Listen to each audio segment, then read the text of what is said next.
Boom, boom, boom, boom. Boom, boom, boom, boom, boom, boom, boom, boom, boom, boom, boom, boom, boom, boom, boom, boom, boom, boom.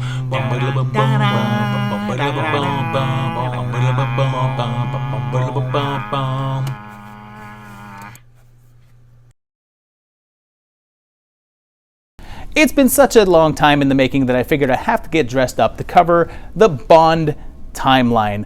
You see, I started working on this back in December of 2019 because I wanted to time it up with the release of the new movie, but of course that got bumped. And then it got bumped again. And then again. But it looks like it's actually going to happen now, so we're going to check it out and finally try to make it make sense. And did you know that there was a theory that all of the different Bond actors were actually playing different characters, and that the Bond name is a code name instead of just the character's name? Well, we're gonna check that out as well and see if it makes any sense. And you know, can you just make sure to let out as much as you can back there, just as much as you can. My job is sitting at a desk watching movies and apparently eating cronuts. Things got groovy back in 1962 with Dr. No, the very first film foray for Ian Fleming's Super Spy, although he had earlier appeared on TV in an adaptation of Casino Royale back in 1954.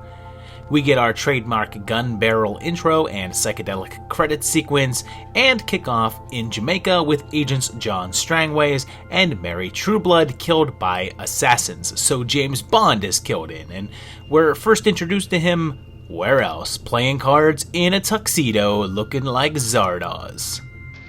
Mr. Bond.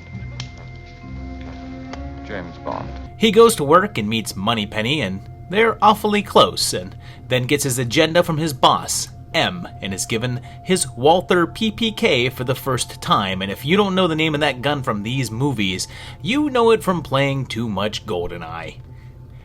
He then heads to Jamaica, and there he gets a martini, mixed but not stirred, and I'm gonna sidebar that from his conversations with people. He's not new on the job. He's been an agent for at least a little while now. He meets CIA agent Felix Leiter and sees this guy dance. What is up with this guy? They find out about a mysterious man on the island named Dr. No, who tries to kill him with Mini Shalab. But thankfully, Bond has one of his gadgets. A shoe. Detail here, James Bond smokes cigarettes, but people don't point that out as much as the martini thing. There's the first post-death one-liner. How did it happen? I think they were on their way to a funeral. And then Bond figures out that the girl he has a date with is a double agent, and I kind of love this. He arranges someone to come arrest her, but only after he bangs her. He searches for the doctor and spots the dynamic appearance of Honey Ryder, the first Bond girl, and they get captured by No, and we finally get to meet him, and he says he's a member of Spectre. His plan is to sabotage a NASA Project Mercury launch, which actually really happened. There were several launches between 61 and 62, so this film most likely takes place in real-time 62. Bond stops his plan, kills Dr. No, and saves Honey, rescued at sea by Felix. Bond came back 1 year later in 1963's From Russia with Love, which starts with another artistic opening sequence. And then we meet members of Spectre, a secret evil society, including Kronstein, Rosa Klebb, and their mysterious boss, a man with unseen face and dark hair stroking a white cat, as well as femme fatale Tatiana. Bond is back with Sylvia Trench from Dr. No, and she says that she hasn't seen him since Jamaica, and it was 6 months ago, so we're a short time after the last one, so either late 62 or early 63. Moneypenny's back, and she's standing in front of a 1963 calendar, which gives us our year and confirms the last one as 62 then, unless it was earlier in 63, but I think more likely 62. M is here, and we meet Q for the first time for the introduction of Bond's gadgets. This one is an attaché case with secret gun, knife, and tear gas. He heads to Istanbul, participates in some gunplay, and although we confirmed it already, there's a poster for a 1963 Bob Hope movie on the wall. He uses the sniper rifle, sleeps with Tatiana, Bond still smokes, and they head to Zagreb. Assassin in tow.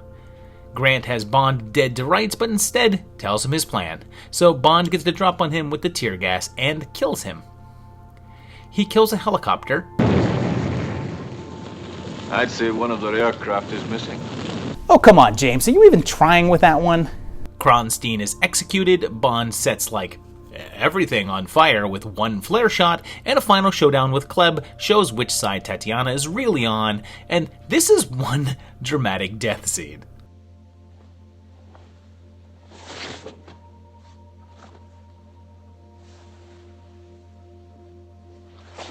Her and James get romantic and sail away, and it says Bond will be back in Goldfinger. Hard to believe, but there was a time when we got a Bond movie every year, so in 1964 came probably the Bondiest of Bonds, Goldfinger. We kick off with James in standard tuxedo, standard one-liner, Shocking.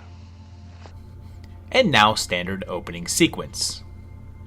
We go to Miami and Felix is back, although recast, and James Bond mentions Jamaica, referencing Dr. No, and Felix wants him to keep an eye on Auric Goldfinger. What's his name? Bond. James Bond. Goldie has Bond's lady friend killed and covered in gold, and despite the urban legend, no, the actress did not die in real life because of this.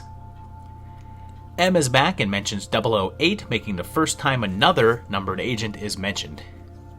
Moneypenny is back as well, as is Q, as 007 gets equipped with a sweet Aston Martin and other gadgets. He stands in front of this calendar, letting us know that we're in 1964, 1 year after the last film, and we then meet Oddjob, probably the most well-known Bond villain. Bond gets himself captured and strapped into a death trap, and we get that famous phrase, Do you expect me to talk? No, Mr. Bond, I expect you to die. and then his famous line, My name is Pussy Galore. I must be dreaming. Okay, I get that silly names are a Bond trope, but who would even have a name like Pussy Galore? Is that you think that's a code name? Goldfinger's plan is to rob Fort Knox, where James gets, a bit rapey. Their plan goes into effect, Bond electrocutes random task and saves the day. A final showdown with Auric on a plane ends with him getting sucked out a window and Bond with Pussy. And we end with the promise that James will be back for Thunderball. Just 1 year later, he did, as Thunderball showed up in 1965. We get our standard pre-credit bit as James uses a freaking jetpack. Funky credits, of course, and then the return of Spectre, and the unseen villain returns, again with his kitty. And Bond, guys, maybe don't take romance advice from James. Kinda do the opposite. Next, he blackmails the same girl into having sex with him. Jeez. In this briefing, there's a chalkboard letting us know that it's 1965 now, and looks like it's September 2nd. Spectre's plan is to steal a jet fighter equipped with atomic bombs to blackmail NATO. Moneypenny's here, and there's a mention of other 00 agents, and we see M and the other agents, and man, I feel bad for these other guys. They don't get movies. Then, while going through photos, we get the date as September 19th, 1965, so almost 3 weeks since that previous scene. We meet new Bond girl, Domino, and then Felix is back with yet another face, making 3 different actors for 3 appearances. Q appears with the standard gadgets, and then Largo here. Spectre's number 2 has a pool full of sharks. We get a little confusing as this information screen says that it's May 27th, but then James finds the plane underwater, and then finds a one-liner. I think you got the point. Just came up with that one right on the spot, did ya? There's a big undersea battle, although this lobster wants nothing to do with it, and when Largo's about to kill James, Domino saves the day. And what? What? How are we supposed to know if James will be back or not? Well, he was, but there was a 2-year gap for once until the next entry, which was 1967's You Only Live Twice.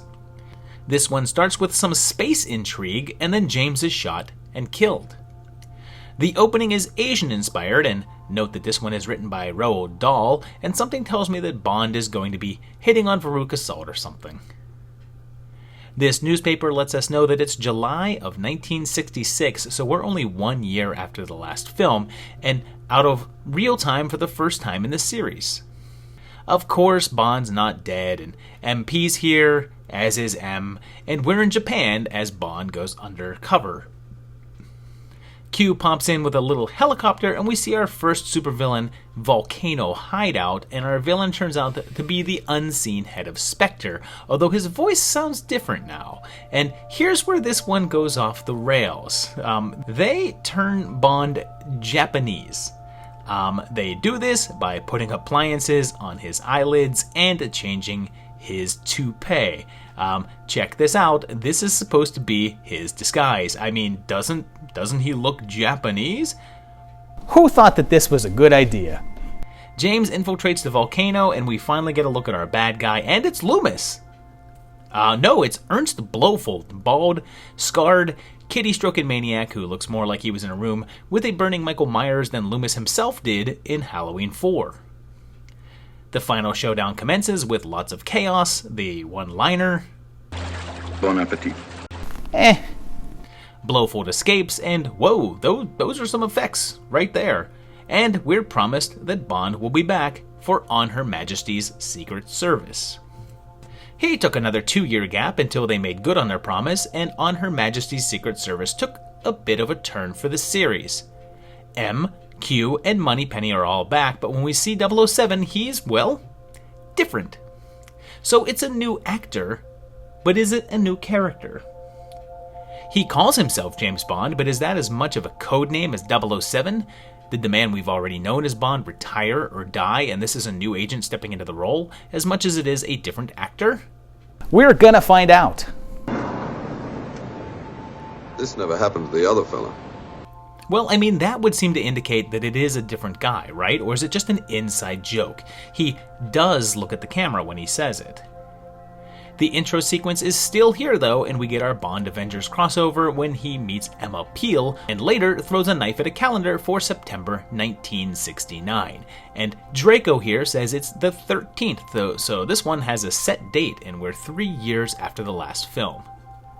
He goes to the office, does the same thing with his hat, and has the same relationship with Moneypenny, which seems odd if this is a different person. M tells Bond that he's had 2 years to find Blofeld, which is a bit off because their last encounter was actually 3 years ago, but it has been 2 years between movies, which is most likely what they meant. Although in universe, it could simply mean that he was only formally assigned to track Blofeld 2 years ago, and either another agent was working on it the year prior. Something like that. It could also mean that the original Bond was killed 2 years ago, and this guy was hired and has had those 2 years on the case. He quits, and when going through his desk, finds Honey Rider's knife and Red Grant's watch. Things I doubt he would have had a sentimental attachment to if he weren't on those cases, lending credence to the notion that he is the same guy. If there was any doubt about the year, this Playboy is from 1969, and these letters are also dated 69. They fake a family crest for Bond. Good motto, eh? The world is not enough. Sounds like a catchy title. I wonder if they could use that.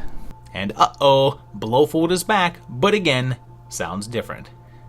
Bond meets up with Blofeld, who for some reason does not recognize him, which could be because it's not the person that he met before? I don't know. There's so much evidence in either direction for this Bond theory that I'm getting confused myself, but the real answer is that the book version of this film takes place first and featured their actual first meeting, and the filmmakers simply wanted to be as accurate to the story as possible. Continuity be damned, so it's just an error that Blofeld doesn't recognize him. Blofeld is also different, and he no longer has a face scar or earlobes, and has lost his desire to hunt Michael Myers. His personality is different too, as he's less cold and comes off cockier.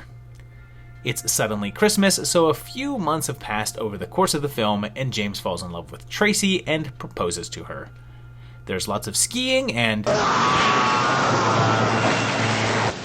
He had lots of guts. Okay, that seals it. It's the same guys. Same lame one-liners. It's the same Bond. Tracy is captured, but James saves her, seemingly killing Blofeld, and sometime later, Bond and Tracy get married, and Moneypenny is sad. And again, I don't think she would be if she had only known this guy for a little while. More evidence that it's the one true Bond. We know it's not too much later though, as Blofeld pops up and he's in a neck brace still, and they kill Tracy in a kinda shockingly serious moment for this part of the series. It's a really somber ending, but at least we know that Bond will be back in Diamonds Are Forever. 2 years later, that came true in 1971, as our 2-year schedule continues. Our intro to Bond shows him after Blofeld, and his accent has changed, and hey, so is his face as Connery returned. Blofeld is back, but his face has also changed, and he now has hair. Bond apparently kills him, and we get our standard opening, and Bond being so gung-ho to kill Blofeld feels like more evidence towards one single character, since he obviously has a personal stake in it. M is back, and they mention that Bond's been on holiday, a joke about Connery's absence, and unless you want that to mean that he was absent from his role of 007 as an agent, but that doesn't really make any sense. If he was just on holiday, it's hard to believe they would bring in another agent to replace him, going so far as to give him the same name and identity, so it's just a joke. There's a calendar here, and I can't make out the year, but it's March, and the days of the week line up with 1971, so we're 2 years after the same adventure, time enough for James to recover from the loss of his wife. Moneypenny is back, as is Felix, although he's had another facelift, and I'm not sure whose appearance shifts are more extreme, Leiter's or Blofeld's.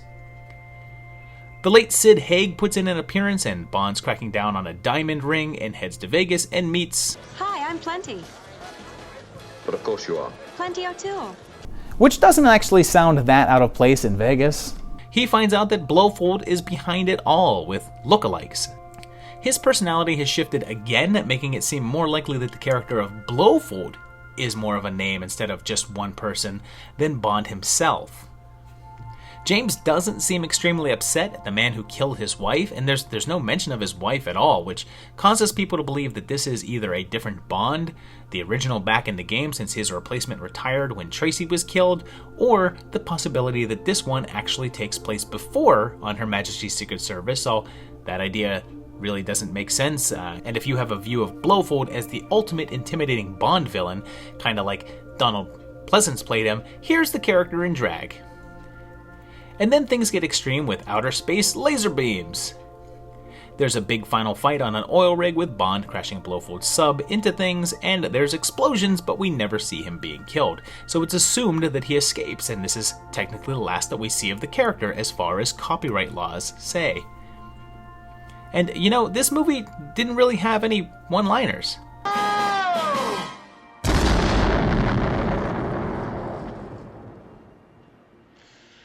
Well, he's certainly left with his tails between his legs. Oh man, just in time. Will James be back? Yes, he will, in Live and Let Die. So that was it for the Connery years, as the actor then moved on to other projects and other things. So what we're going to do, Ow! What's... Did you just... Boom, boom, boom, boom, boom, boom, boom, boom, boom, boom, boom, boom, boom, boom, boom, boom, boom, boom, boom,